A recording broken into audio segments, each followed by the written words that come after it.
જૈન ધર્મના પવિત્ર પર્વ પર્યુષણની પૂર્ણાહુતિ નિમિત્તે ભાદરવા સુદ સાતમના આજરોજ શ્રી વિજય દેવસુરી જૈન સંઘ દ્વારા દર્ભાવતી નગરીમાં ભવ્ય શોભાયાત્રા કાઢવામાં આવી હતી। વડોદરા જિલ્લાના ડભોઈ ખાતે છેલ્લા 10 દિવસથી ચાલી રહેલા જૈન સમાજના મહાપર્વ પર્યુષણની શ્રદ્ધાભેર ઉજવણી કરવામાં આવી હતી। આ પ્રસંગે દર્ભાવતી તીર્થમાં અતિ પ્રાચીન લોઢણ પાર્શ્વનાથ દાદાની વિવિધ અંગરચના કરવામાં આવી હતી। પર્યુષણ પર્વ દરમિયાન દર્ભાવતી તીર્થના તમામ જિનાલય જૈન બંધુઓ દ્વારા શણગારવામાં આવ્યા હતા। જૈન સમાજના તપસ્વીઓ દ્વારા પર્યુષણ પર્વ નિમિત્તે ઉગ્ર તપસ્યા કરવામાં આવી હતી, જેની પૂર્ણાહુતિ નિમિત્તે વર્ષોની પરંપરા મુજબ ભાદરવા સુદ સાતમના રોજ ડભોઈ નગરમાં ભવ્ય શોભાયાત્રા કાઢવામાં આવી હતી। જૈન વાઘા માંથી નીકળેલ વિશાળ શોભાયાત્રામાં વિજયદેવ સુરી જૈન સંઘના પ્રમુખ ચંદ્રકાંતભાઈ ગડિયાળી, તે સાથે ઉપપ્રમુખ પિંકેશભાઈ ગડિયાળી તથા રાજુભાઈ શાહ અને વિશાલભાઈ શાહ સહિત હોદ્દેદારો અને સમાજના અગ્રણીઓ જોડાયા હતા। ડભોઈ નગરના મુખ્ય રાજમાર્ગો પર ફરી હતી અને શોભાયાત્રામાં ઘોડાગાડી, ઢોલી, શહેનાઈ, બેન્ડબાજા સાથે ભવ્ય શોભાયાત્રાએ ડભોઈ નગરના માર્ગો પર ભારે આકર્ષણ જમાવ્યું હતું। આ શોભાયાત્રા નિમિત્તે ડભોઈના ધારાસભ્ય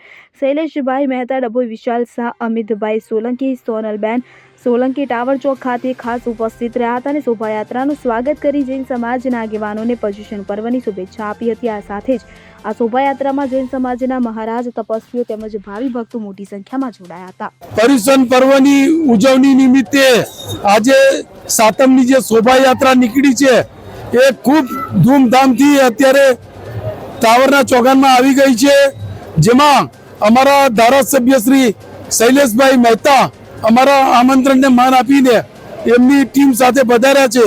તે બદલ હું સર્વે વતી એમનો ખૂબ ખૂબ આભાર માનું છું અને આ શોભાયાત્રા અમારી સારી રીતે પૂર્ણ થાય એવી ભગવાનને પ્રાર્થના કરું છું।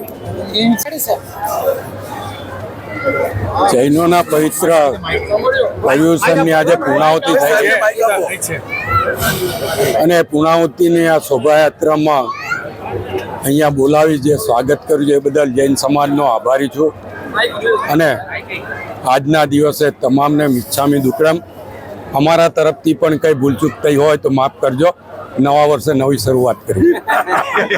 ફકીરા ખત્રી સાથે સેન પેન્ટોફર નોઝ, ડભોઈ।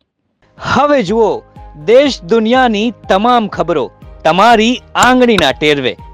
ઉઠાવો મોબાઈલ અને ગૂગલ પ્લે સ્ટોર પરથી ડાઉનલોડ કરો અમારી CN24 ન્યૂઝ મોબાઈલ એપ।